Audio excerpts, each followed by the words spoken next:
ആലപ്പുഴ വലിയ അഴീക്കലിൽ മീനൂട്ട് ചടങ്ങിനിടെ മത്സ്യത്തൊഴിലാളി കടലിൽ മുങ്ങി മരിച്ചു. ആൽത്തറമുട്ടിൽ രാജുവാണ് മരിച്ചത്. മൃതദേഹം കായംകുളം താലൂക്ക് ആശുപത്രിയിലേക്ക് മാറ്റി. ശരത് എസ് വിവരങ്ങളുമായി നമ്മളോടൊപ്പമുണ്ട്. ശരത്, എന്താണ് ഈ ചടങ്ങ്? എങ്ങനെയാണ് ഈ അപകടമുണ്ടായത്?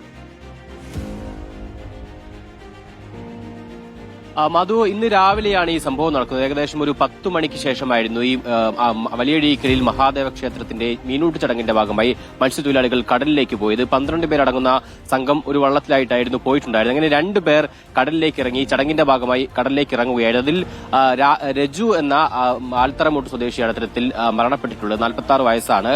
ഈ ചടങ്ങിനിടെ ഇത്തരത്തിൽ വെള്ളത്തിലടിയിലേക്ക് താഴ്ന്നു പോവുകയായിരുന്നു എന്നുള്ളതായിരുന്നു ഇത്തരത്തിൽ കൂടെയുള്ള ആളുകൾ പറയുന്നത്. എന്തായാലും സംഭവത്തിന് പിന്നാലെ തന്നെ ഈ ഒപ്പമുള്ള ആളുകൾ കൂടി കടലിലേക്ക് ഇറങ്ങി ഉടൻ തന്നെ ആശുപത്രിയിലേക്ക് എത്തിച്ചിരുന്നു. പക്ഷേ ജീവൻ രക്ഷിക്കാനായിട്ടില്ല. നിലവിൽ ഇപ്പോൾ മൃതദേഹം കായംകുളം താലൂക്ക് ആശുപത്രിയിലാണുള്ളത്. അതായത് മീനൂട്ട് ചടങ്ങ് എന്ന് പറയുന്നത് ഇത്തരത്തിൽ മത്സ്യങ്ങൾക്ക് ഇത്തരത്തിൽ ഒരു പ്രത്യേകതരം ഭക്ഷണം ഉണ്ടാക്കി കടലിൽ കൊണ്ട് നൽകുന്ന ഒരു പ്രത്യേക ചടങ്ങാണ്. അത് ഈ വലിയഴീക്കൽ മഹാദേവ ക്ഷേത്രത്തിലുള്ള ചടങ്ങാണ്. ആ ചടങ്ങിന്റെ ഭാഗമായിട്ടാണ് ഇത്തരത്തിൽ മത്സ്യത്തൊഴിലാളികൾ കടലിലേക്ക് പോയത്.